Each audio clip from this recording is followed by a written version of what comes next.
Good morning. My name is Bliss Baker, and I'm the head of the Global Renewable Fuels Alliance. I want to invite our panelists up on stage. I won't introduce them, but we'll give them an opportunity to introduce themselves in a minute. The Global Renewable Fuels Alliance was started 4 or 5 years ago by Bob Dinneen, Robert Vierhout, myself, and a couple others who aren't here today.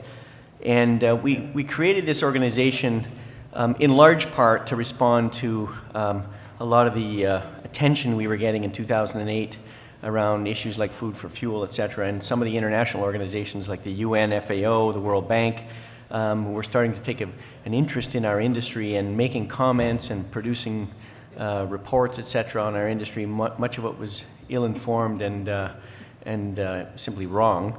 So we felt we had to create a bit of a platform in the international arena to respond to some of this commentary. And so we've set up a federation of industry associations, and many of the members are here on stage with us today. The GRFA aggressively responds and challenges the international organizations on some of their commentary.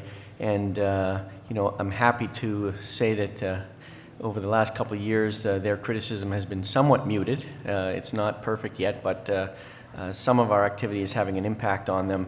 In the case of the UN FAO, I think there's a glimmer of hope there, and some within the FAO now see biofuels as a real opportunity for developing countries to reduce their reliance on imported fossil fuels, but also boost investment in agriculture. And we're currently working with the UN FAO to try and bring some transparency to the impacts of crude oil prices on food prices. We hope to convince the FAO what we here already know, which is oil prices have a huge impact on food prices and are probably the single biggest contributor to food price spikes when crude oil prices spike. So that's the kind of activity that we're engaged in at the international arena. So we're going to raise the level of discussion here to the 50,000-foot level from our previous presenters, and talk about some of the very pressing issues, the big pressing issues that are facing our industry from a public policy perspective and from a market perspective, and talk about some of those issues that all of these gentlemen face on a daily basis. We have on our stage today representatives who speak for probably 90% of the global biofuels production here, so we have a great deal of experience on the stage. And why don't we, to kick things off, maybe give everyone an opportunity to introduce themselves, explain what their role is, and then maybe give us a minute or two on what your very pressing issues are in your various jurisdictions. We have India represented here, Canada, Brazil, United States, and Europe. So maybe we'll kick it off with you, Bob, if you want to just introduce yourself. I'm not sure you need an introduction, but introduce yourself and maybe give us some insight into what your big issues you're dealing with today. Well, indeed, I'm Bob Dinneen with the Renewable Fuels Association. I represent an industry that is today the low-cost ethanol producer in the globe. We're very happy about that. We are focused on growing the marketplace for renewable fuels everywhere. We're also committed to, as I indicated earlier this morning, tearing down those barriers to trade that we find unnecessary, counterproductive, illegal, and we hope to build through this process a larger market for all of us. Go ahead. Rob. I'm right here. Yeah. Is my mic working? Yep. Start whining.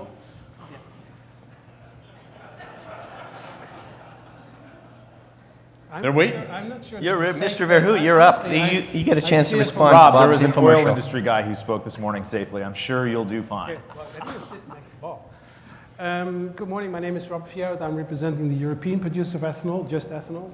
We represent around 90% of the market in 16 countries.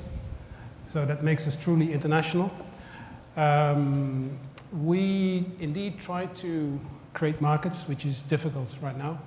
I think we're facing the same fights as Bob is facing here in the United States. We have lost trust in our regulators, and that's a very, very big concern to us. We are indeed for fair trade. That's all I'm going to say for now. Yeah, we'll get into that. We'll get into that issue in a few minutes. Good morning. I'm Jayant Godbole. I represent PRAJ Industries Limited of India. Although we are a company from India, we are a company with global footprint. We have supplied more than 600 ethanol plants in more than 60 countries. So we are essentially a technology, engineering, and equipment company. We have developed our own cellulosic technology, and we are putting up a demo plant in India, which can use sugarcane bagasse as well as corn store and corn cobs. I don't represent just India. If given a chance, I can also talk a little bit about Asia, Southeast Asia, and also about South America. So I'm here to support ethanol, and we like ethanol. My name is Scott Thurlow. I'm the president of the Canadian Renewable Fuels Association. We represent the interests of the ethanol industry as well as the renewable diesel industry in Canada, as well as the feedstock suppliers and the entire value chain all the way through to the end consumer. We also have oil and gas companies as our members. So our Canadian polite conciliatory approach is absolutely the way forward. It's our view, as our association changes into what I will call more of a bioeconomy driven association, that the primary driver for us is going to be climate change, and it's going to be the effectiveness of the products that our members create at reducing the releases of anthropogenic gases to ward off future climate catastrophe. And that should be the key primary driver for the growth of our sector, is the ability to monetize that carbon differential. Joel Velasco. I'm here as a senior advisor to the board of UNICA, a Brazilian sugarcane industry association. I spent a few years in the past representing full-time UNICA. Know a little bit about bringing down barriers to trade and to use of fuels, and look forward to talking about that. My day job is currently at Amyris, advanced renewable fuels and chemicals company out of California. But I'm focused here on talking about ethanol. I think Brazil has shown that we can use ethanol, not just at higher blends, but pure, that trade is good for both the exporter and the importer, because it ultimately helps the consumer. And I think that's the role Brazil is trying to play in the biofuels arena, and I hope we continue to do that, and maybe get a few people to learn how to do that. Great, thanks, Joel. We got a bunch of issues here I want to touch on, but I'm glad we have somebody here who understands and knows the Indian market very well, because one of the things that always struck me is that about India and South Asia is that there's tremendous potential there to grow a robust biofuels industry. Particularly India, with the abundance of sugarcane, great climate. They're huge energy importers, so there's clearly a need to grow their local fuel supply. Maybe Jayant, if you can explain to me, I'm a little bit mystified at India and why it hasn't taken off, and maybe I see Brazil as a great model for what India could be, but there seems to be something that's preventing India from growing rapidly. Maybe if you can shed some light on that for us, it'd be great to hear. Yeah, as you rightly said, India could be a great market for ethanol and other biofuels. And it is although our company is from India, it is very surprising that Indian program has not really developed so well. Although we as a company, we have developed very well and we are present globally. There are several reasons for that. India imports almost 60% of its oil. Although we have enough refining capacity, we need to import almost 60% of the crude oil, and which is the biggest foreign exchange outgo for India. There are a number of reasons. One of them is the sugar industry in India is not fully liberalized like you have in case of Brazil. So we have central government's rules and regulations. We had a special subsidy sugar which was to be sold to poor people, and that program was not working very well, so they recently disbanded that. Slowly, Indian sugar industry is getting liberalized. So Indian sugar mills, which were earlier only 2,000, 5,000 tons, now they are going to 10,000 tons, 15,000 tons. So it has been a long process. Earlier, there was a program of 5% blending. It was more of a ministry diktat rather than a mandate. But now 5% mandate has been signed. and it is being implemented. Currently, it is being, the oil companies are buying the ethanol, and it is not a full free trade so far.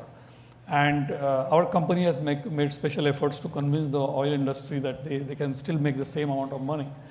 So we are doing that, and it has been a long process.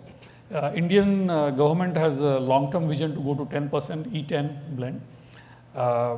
There was another problem was India has a very large potable alcohol industry, beverage grade alcohol industry, and India also has a very large ethanol or alcohol-based chemical industry. And all these sectors were against ethanol. So the same thing was going on in India, and now we are at a situation where E5 is fully in place, and we've seen that in the last 5 years, number of beverage grade plants, neutral spirit plants based on grains such as corn or sorghum or millet, etc. have come up, which is liberating the alcohol or industrial alcohol for ethanol purpose. So there are several reasons, but I think the multitude of taxes between the federal or central government and the state government, these have been one of the biggest impediments for the growth of ethanol industry. And the process has already started. I expect that by 2015, the E5 program will be fully in place, and then we'll move from there. Great. Thanks, Jayant. Let me switch gears for a second here and talk about a little bit of a sensitive issue. And at the risk of offending some of our friends in the oil industry, I want to address an issue about our industry's relationship with the oil industry. And as you all know, this is a very complicated relationship we have with the oil industry. Downstream, these folks are our customers at the end of the day. But there's been, as we all know, a very stressed relationship over the years, and I've been in this business for 12 or 13 years, and it has gone through various forms over the last decade or so, and we've had some big wins with mandates across various jurisdictions, and I would say the last few years we've tried to maintain a civil relationship and tried to have a professional dialogue and whatnot with the oil industry. But I'm probably going to be less diplomatic than these guys will, but I've heard some things in the last few weeks that have just made my skin crawl about how the oil industry has spent millions of dollars trying to snuff out our industry, and everything from sophisticated campaigns and robocalls and all kinds of things on the EPA proposal, but not just in the U.S., elsewhere, and funding studies, research, opposition to our industry that is just that we should not take lying down. So I would like to hear from you guys your thoughts on the relationship with the oil industry. Again, I'm less diplomatic than you guys probably will be, because I just think this is not going to ever end. We have this relationship that's always going to be in conflict, and as such, we should conduct ourselves as if we are in this conflict, and behave accordingly. So let me throw it out to you guys, and any one of you. I mean, it's a very complicated relationship because they're our customers, but at the end of the day, I see it with my eyes open. They want us gone, period. And that may not trickle down to the retail level, but at the high levels, they would be quite happy to see us disappear. So I don't know what, maybe Joel, you want to? Bliss, I'll say, I mean, it's clearly a complicated relationship. I wouldn't say they want us gone. I mean, I'd say, give you an example. Shell is the half joint venture partner of Brazil's largest ethanol industry. So I think there's some oil companies that may be more, let's say, anti-ethanol or anti-biofuels, but it's not always going to be like that. I think the real issue is really sometimes policies and that distort the marketplace. And the oil industry, especially where we've got state-owned oil players in the case of Brazil, for policy reasons really affect the market. I mean, Brazil is today importing significant quantities of refined products, largely at the behest of the government, who's trying to keep gasoline prices low, and they haven't built enough refinery capacity in Brazil. So if you take sort of data from the last few years, it's somewhere between $500 to $250 million every month Brazil is losing via its oil company to bring in petroleum products into the country. This is a country that has been and can continue to be self-sufficient. That policy is wrong not just for the ethanol industry in Brazil or globally. It's wrong. But for let me the challenge that environment. for a second, Joel, because, you know, without those so-called market distorting policies, would the oil industry voluntarily start blending biofuels? I don't think so. Yes, it Yeah, would. it Here's would. why. Okay, all right. I'll take it on. Our mandate in Canada is 5. They blend at 10. And if you think they hate ethanol, they really hate biodiesel. And that has to do with the chemistry of the fuel. I don't like to monolithically paint an industry with one brush. I think as Shell is a good example, we have members of the oil and gas sector on our board. They see the value in the product, and it's not just the price, it's not just the octane.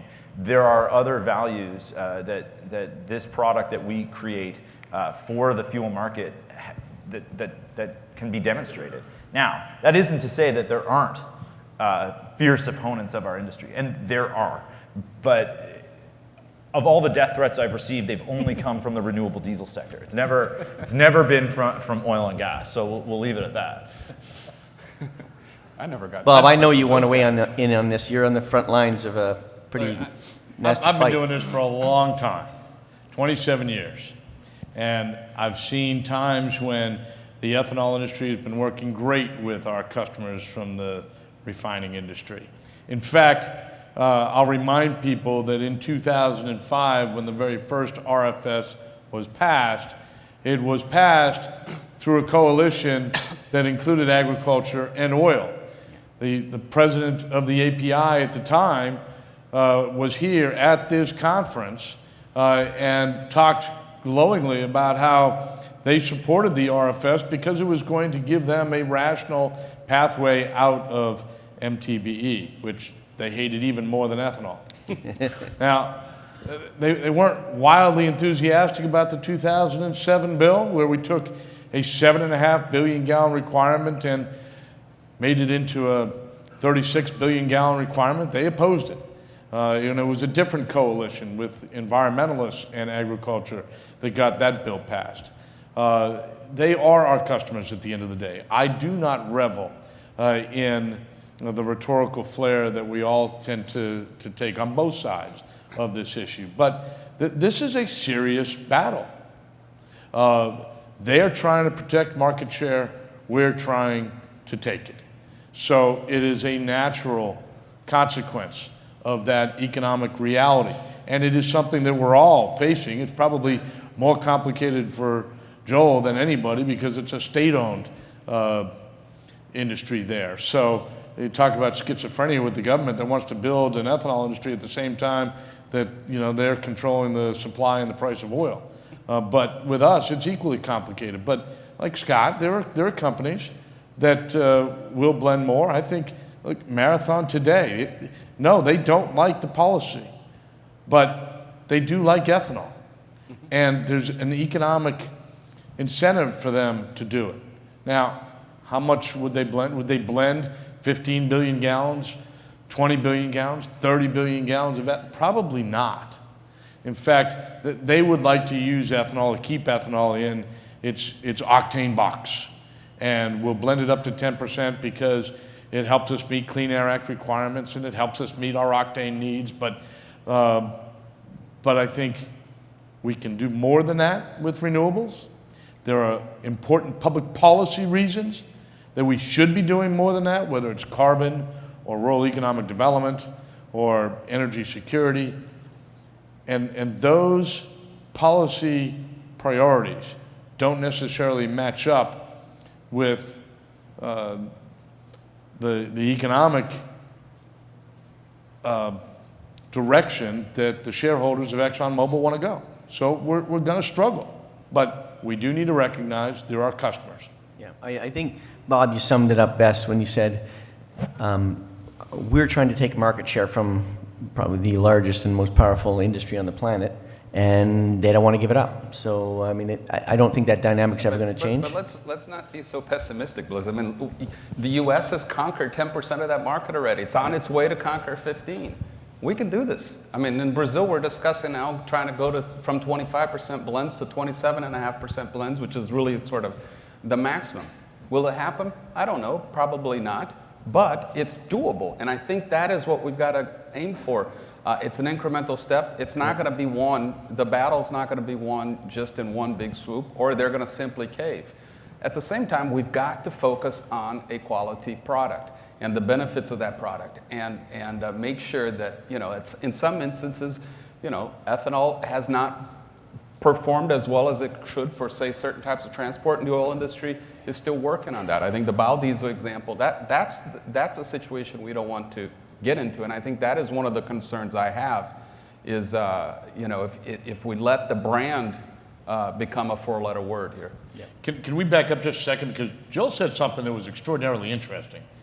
Brazil is contemplating going to a 27.5% blend. Sure. Are you going to stop mowing your lawns? No.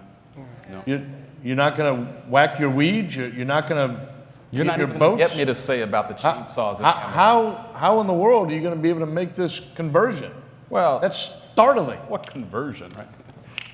Obviously, we work with the automakers, and we'll try to see, you know, if they can agree to that. Let's remember that most of the cars in Brazil are flex fuel now, and that is something. Brazil has a much smaller auto fleet than the United States, but has a significant percentage of that auto fleet as flex fuel. So those cars actually, hopefully, will never really see much gasoline. Of course, they are using gasoline now because the government, back to the policy driver, are getting in the middle of it. But the 27.5%, I actually think if it came down to it and the product were available and at a good cost, the consumer would demand it.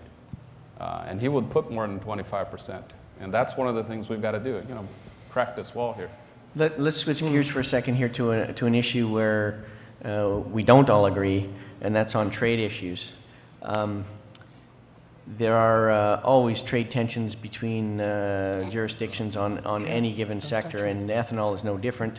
It's, I think, a sign of our maturity. We're growing up, and there's lots of markets at stake, et cetera. Rob, you recently launched trade action against the United States, which resulted in a new tariff being imposed on U.S. ethanol imports. You know, maybe you can give us, as best you can, an explanation for why you took the trade action. And then, Bob, don't worry, you'll get a chance to respond. But I also want to play this out a little bit. I mean, we've talked about this issue before in this panel, but I'd like to play it out a little bit after your introductory thoughts on this issue. But play it out to the end and see, where does this all end if we play out the trade action? Where is this going? Who's going to be the winner? Who's the losers? Beside the lawyers, who's going to win in all this? So maybe, Rob, you can explain your trade action. I did that already last year, but I'm happy to explain it once more.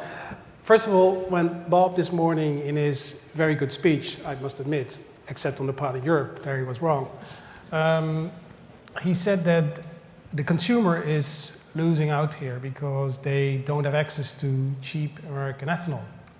Well, Bob, please wake up. I mean, if you would export your ethanol to Europe, who is going to gain? Not the consumer, it's the oil company. The oil company is taking all the margin on it. That is the reality. It's big oil that is claiming all the profit here. Yeah, you guys look disturbed, but that's 101, I guess. That's the reality. Suspend disbelief. I think that explains Europe's economics right now. The consumer will not benefit from this. And we have ample proof to demonstrate that.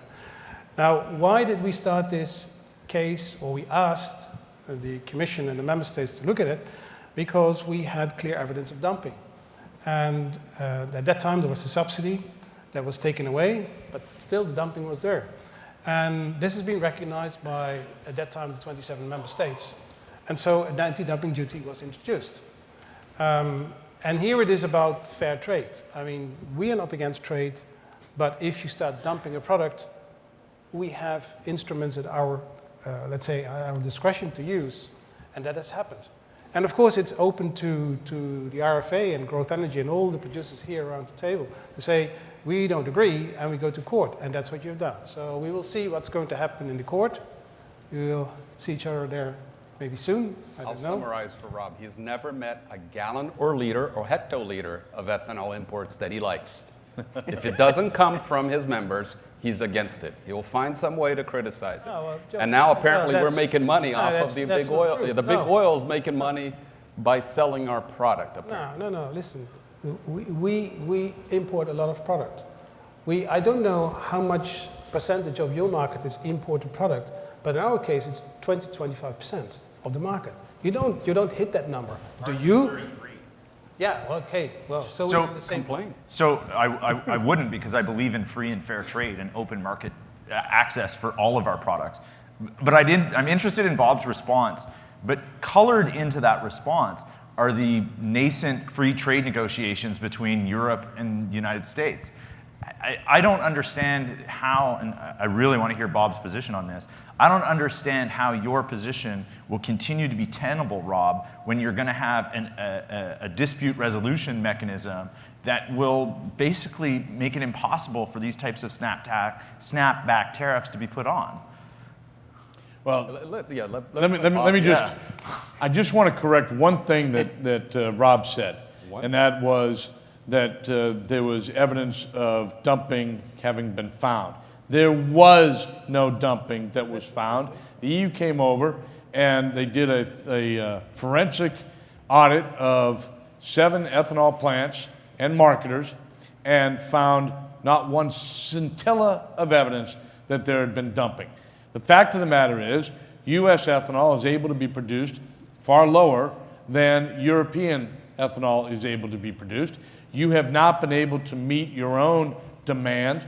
That's why you've needed to have imports, whether it's from Brazil or Canada or the United States. No, Rob, you've not been able to meet your own demand, so there's been a market that was created. What you've tried to do is increase the price of imports so that it gives your guys a bit of an advantage, and absolutely the only ones that are hurt are the consumers, and the only ones that it benefits is the lawyers. At the end, Bliss said he wanted to play this out in a bit. In the end, that tariff is going to come down. It will. And you will have bought yourself a year of more expensive ethanol coming in, but in the end, the way the world works, we're going to have fair trade. And I do not understand how Europe, on the threshold of major negotiations on a trade agreement, thinks that this is the smart way to begin that relationship. And guys, now is the perfect time for me to invite both of you to join the Global Renewable Fuels Alliance. I get this once a month. It's awesome. So, but Rob, how does this end? Like, where in the process, where do we go next? I know there's a 5-year tariff. Where does this all end? No, hold on. I mean, even if there is a free trade negotiation ongoing, there are also always products excluded. So there is still the possibility that they will decide to exclude ethanol for a good reason. I mean, Well, Europe wants to exclude all of agriculture. And, I understand that coming, with Europe, with all that they subsidize their farmers, and that, whatever, but that's your going in position. We're going to have a free trade agreement, but, oh no, not agriculture. That's not going to happen. I'm not speaking here on behalf of the agriculture. Example of the U.S. I mean, Bob and I used to have a bit of a fight sometimes, pissing contest, some folks called, over the tariff. And, we resolved it. And look what happened. Look what happened. Look what happened. Voluntarily. What did I always tell you? Right. I always told you that the tariff was only there not to protect the industry, but to protect the tax incentive, so that we weren't exporting our tax incentive. Awesome. And as soon as that tax incentive went away, we didn't fight to keep the tariff in place. We were true to our word, and in fact, the tariff is now gone. We were importing Brazilian ethanol when there was a tariff, the offsetting tariff, because Brazilian ethanol got the same benefit in the tax incentive as U.S. produced Give or ethanol. take a few cents. But that's okay. Give or take a few cents, granted. But now there's lots of trade between us. We export to you sometimes. You export to us sometimes. What's most important is that we're working together to build markets. Because I'm sick and tired of all of us, trying to cannibalize each other's markets when we need to be focused on opening up China, we need to be focused on Japan, Mexico, wherever. But we need to be building markets for all of us. Absolutely. And I think, Rob, just a little piece of advice. I think what you're doing in Europe is ultimately destroying your own market by creating so many barriers and so much. The consumer, yes, well, you just slapped a dumping charge on him. What are you going to do when finally Brazil becomes a little more competitive again and starts selling? If you would be dumping product, we would slap you. So, I just warn you, their definition of dumping is a little strange, of course. okay? Just like the If you bring product in at Rob, the price that you produce it, you're somehow let's dumping. give, So be careful. against my better judgment, let's Okay, give Rob the yeah, last word on this good subject before we job. move on. Well, Rob, Just, again, I need to correct you, Bob. I mean, apparently you seem to know my market better than I do. I can tell you, we have a production capacity of 8 billion liters. I don't know how much that is in gallon, but yeah, 8 billion liters. We have a market of 5.5 billion. So we can easily provide our... drinking the rest. No, we are underutilizing our capacity. That's the real story. So I don't like you to shut down plants. I don't like you to shut down plants. But we are shutting down plants. Yeah? Your And economics that- might be shutting down your plants. Exactly. We're not doing it. Whatever. I mean, Export some of that product. You have a 30-plus year history of supporting the industry. You too. Well, give us a break, yeah? So And your we right. open. We have a market. You have access to our markets under fair conditions. You take 25% of that market, so you should shut up now. But this is, Rob, this is how silly it's gotten. This All is right, how silly wait. it's gotten. I'll They get really- off my they really are soapbox in a friends minute, off But stage. as long as it's my soapbox. exactly. You not only have erected this barrier with this ridiculous 25% anti-dumping duty, you're now saying we can't export to other countries. You're raised objections about exporting to Peru or to Norway. No. For crying out loud.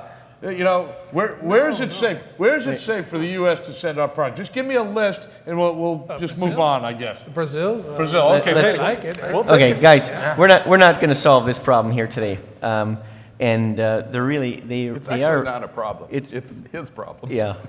They it's really not are a my much problem. more friendly bunch off stage than they are That on was a stage. problem. Let's switch gears for a second here and talk a little bit about the future and biofuels policy. I personally think we're at a bit of a fork in the road when it comes to biofuels policy globally. Mandates have been hugely successful and necessary, and they've done their job in terms of creating a market for our products. But I do think we're at a bit of a fork in the road. You know, we have a couple paths we can go down in terms of promoting the industry's growth from a public policy perspective. One of which is, okay, let's go to E15, or some of the auto manufacturers might think mid-level blends are the way to go. We've heard today about E85. So increasing mandates from 5 or 10% to higher levels is a policy option that we can pursue.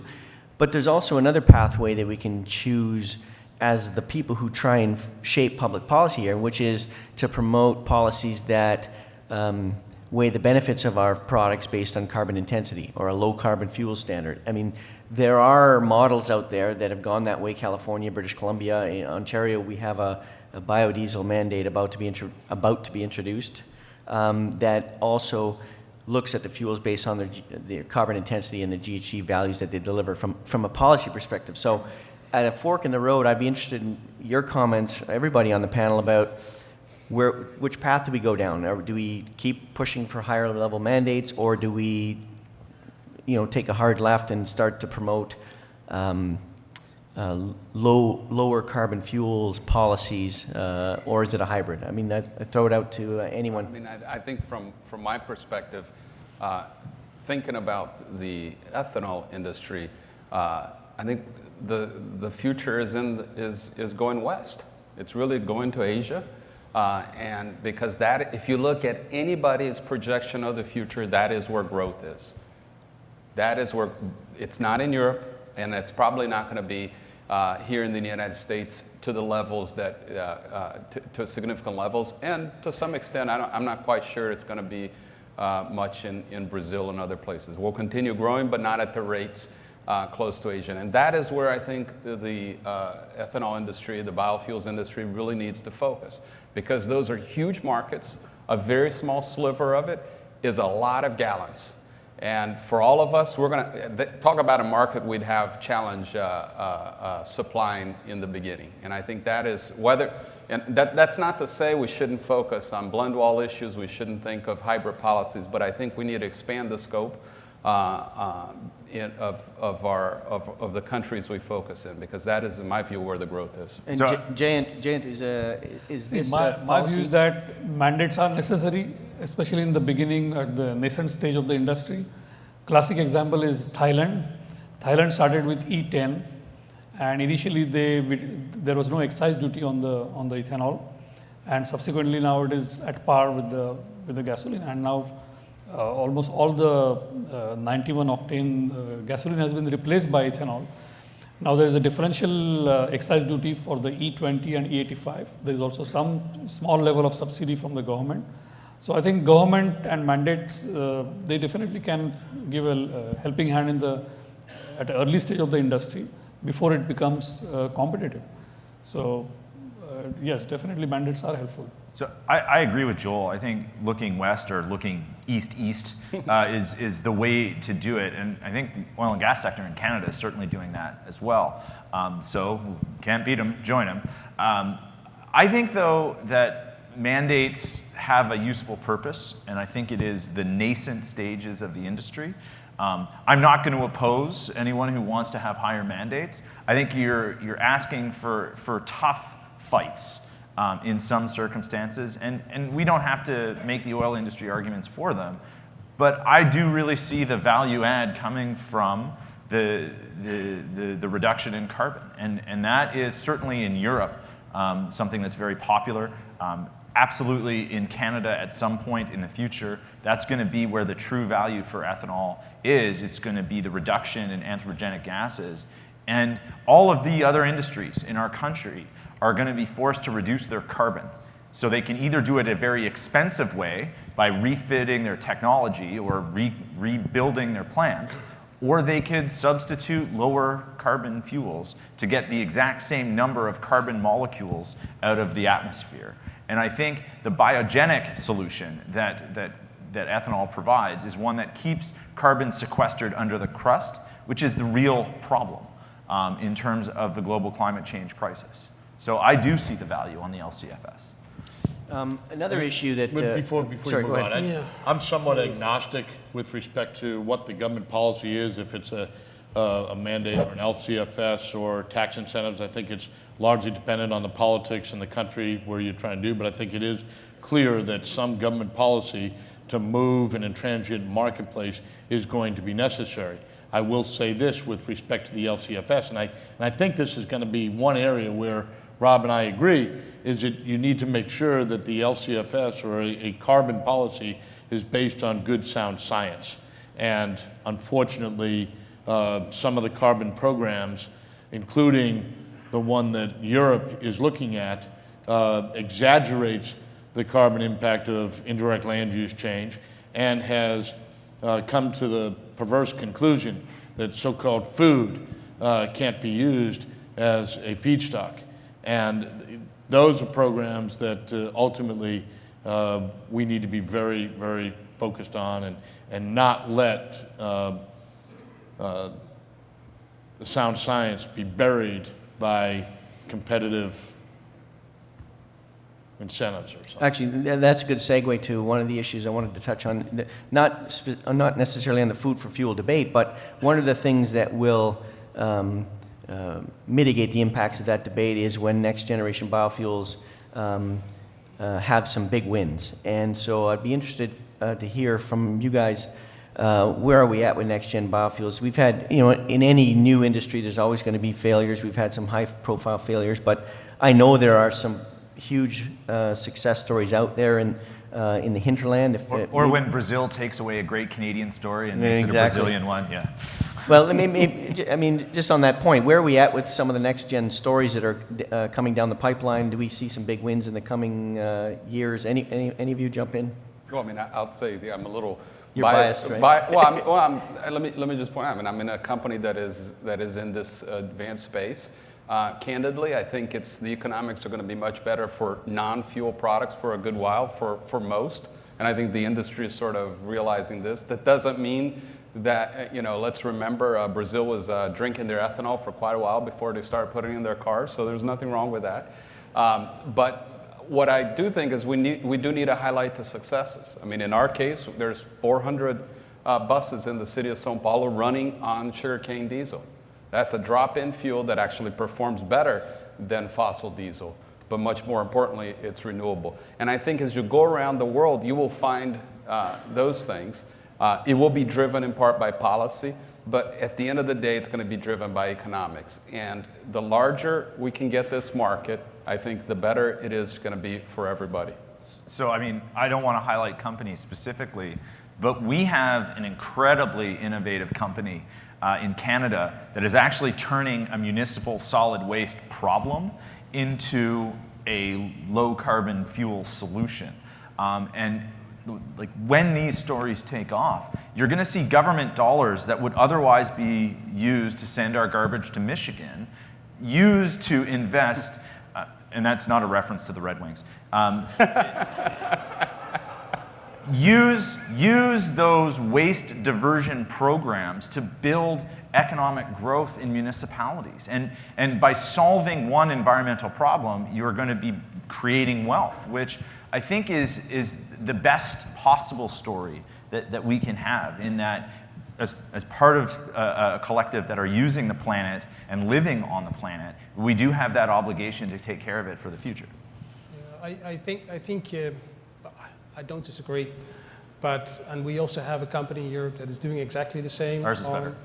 That I don't know. I'm not going for sure. You're wrong. The issue here is that we have had lots of used cooking oils in Europe. That's biodiesel. And we see that artificially used cooking oil is being created. So we're now getting used cooking oils from all over the world, from China, and that is not the way it should happen. That is really a perverse effect of looking at other potentials of this industry. Food crops are very, very good. And we're walking away from that. And unfortunately, Liz, I need to say that my biggest concern now is maybe not trade, because Joel just said that it will all go to China or Asia. That's good news, also for you, Bob. But my real concern is that in Europe, regulators are moving away from biofuels altogether. So what we see now in Europe is that the legislation that has been extremely successful, the Renewable Energy Directive, we have 5% of biofuels in fossil fuels they're going to abolish. So we are becoming victims of our own success. And that's a sad, sad story. We see that in the transport sector, emissions are still increasing. And the only way to address that easily with biofuels, they're taking away. And that is, for me, a big, big concern. So if the European jurisdiction is going to do that, what will that mean for the rest of the world? Will the rest follow? We'll say, well, the Europeans, they're a bit stupid. Well, let them do their act, and we move on. But I can't believe we're almost out of time here, but I I wanted to can. end. But this is Bob's stage, Yeah. so we're set. So let me, if the five of you can gaze into your crystal ball here, we'll end on maybe a positive note, but gaze into your crystal ball and make a couple predictions. And the first prediction, if you look forward, and we don't have a lot of time, but if you can give us a quick prediction on what you think the next big issue for our industry might be. I personally think that we're, down the road, we're going to be facing an issue of dealing with water issues and water supply issues down the road, and that could be our new food for fuel issue in the future, but that's just a guess. So if you want to make a quick prediction on what you think our future issues might be, things that we might want to get out in front of today, and then the second prediction, given that we are week 2 into the Winter Olympics, I'm going to put you all on the spot and make a prediction. I feel bad for Brazil and India. They probably don't even have a team, but You have a bobsled team, that's right. Yeah. So make a prediction on who's going to win the ice hockey gold medals and a prediction on the future issues for the industry. So let's start. Joel, over to you. U.S. will win. U.S. will win? Go ahead. For sure. And I think the big prediction is actually that come some point this year, EPA will actually, the big news is that EPA will realize that supply is supply and demand is demand, that you can't try to switch one for the other, and will actually come back to more reasonable numbers for this industry in the U.S. I think grave error was made, and I think hopefully they'll see the light. Certainly after all our comments, I'm still digesting some of them, they'll see the light. And I think that's good news. So I think the challenge that we will face in 5 to 10 years actually has to do with fuel efficiency. And while the current OEMs are looking at E20, E25, E30 as a way to power smaller engines, I think you're going to see a lot of fuel switching into non-gasoline, non-liquid fuels. And I think that more than anything else will be a challenge to our industry, as the battle for the barrel is now the battle for the plug. And it might not necessarily happen that fast, but there are very strong movements in Canada, at least, to see that type of policy change in the same way that we have mandates. On the moderately more important issue of the hockey gold medal, first of all, there's a reason it's called the Miracle on Ice. In Canada, when they win the gold medal, it's the guess what happened yesterday, just exactly what you thought would happen, more next year. So I do look forward to it, but Bob chided me yesterday on a women's game between Canada and the US, and he said that we cheated. And I think it's appropriate to point out. And hang around Rob a lot. Yeah, I think it's very appropriate to point out, given your speech this morning, that it was an official who failed to recognize what the stated rule was and ignored the stated rule and substituted their new decision for a perverse outcome in favor of my team as opposed to your team. Does that sound like something going on in Washington Yeah, to sounds you? like the EPA. All right, the news here is that Canada has acknowledged that that hockey game was a mistake, and you won with an official's mistake. That's awesome. Thank you. So Jayant. See, I think for talking about India, we feel that the feedstock and water, these will be the major challenges going forward. And our company, I don't have to hide any company, it's our company. We are working on both these fronts, including cellulosic ethanol. We have a pilot plant operating for the last 5 years. And the demo plant which we are building in central India, that is going to be zero discharge, and it will also recycle substantial quantity of water. So I'm sure there are technologies available, including ours, to take care of those challenges going forward. What about the gold medal? Gold medal. Your question about the, Who's going to win the gold medal ice hockey at the Winter Olympics? well, it is very difficult to say that, but I think the ethanol industry will have its share. Ice hockey. Anything more than 20% will be somewhat difficult, but I think up to E20 is possible. He is on message, boy. Very good. Rob. Yeah, okay. 2014 is a crucial year. I mean, I hope that the EPA will get its act together, and hopefully, Bob, it will turn out good for you. But it's also for Europe a crucial year because we will have a new European Commission, we will have a new European Parliament. And if we will not be able to find champions in the Commission and in the European Parliament that are going to back biofuels, we're out of business. So this is a crucial year for all of us. Now, ice hockey, what is that? Ice hockey. I only can tell you that as far as speed skating is concerned, we the Netherlands, we have 17 medals already. You know, that's a good thing.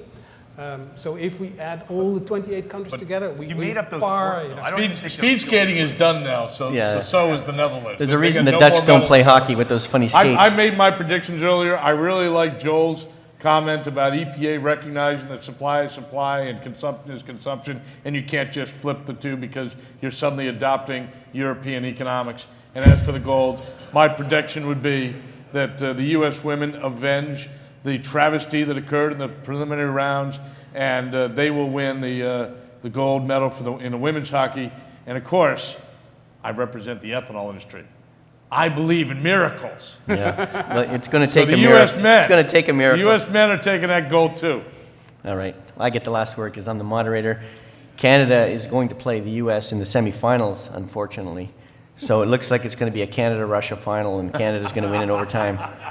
All right. Thanks very much for staying with us. Thanks, everyone.